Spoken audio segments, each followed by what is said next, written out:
I mean, look at social media nowadays. You flip on these reels and these short movies. It's all about food. If it's not about something haram, it's about food, you know? How to cook this and how to cook that. And they show it to you in the most beautiful way that your brain, when you look at it, you know, it sends signal to your mouth and your saliva starts moving like, oh, I want that.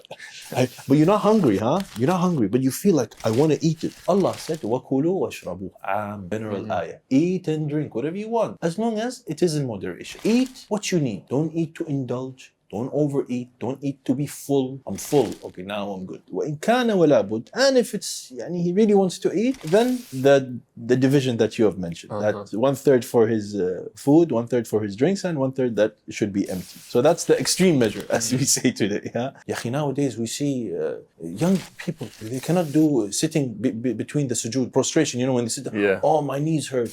And I see like young brothers, they're praying on a chair. Why are you praying on a chair? I see them. Some of them are overweight, some of them are unhealthy. You're affecting your salah. Today, no, you have to educate yourself and learn how to be active. It's not natural anymore.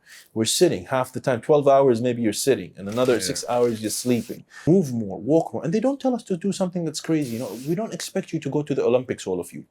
Simple walking. Walking is one of the best, if not the best, exercise for everyone. And it's the safest. Just walk. Walk today. Walk every day. Walk for an hour, 2 hours. It's very good.